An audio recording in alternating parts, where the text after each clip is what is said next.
matendo, imani haifai, haifai kabisa. Imani imekufa, kaka yangu, haifai azama imani yako. imani imekufa.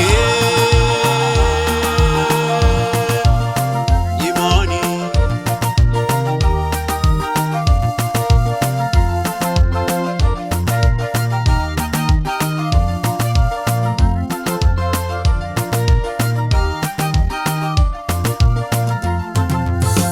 waweza kuwa na imani ya kuhamisha milima, lakini bila matendo ni kazi bure.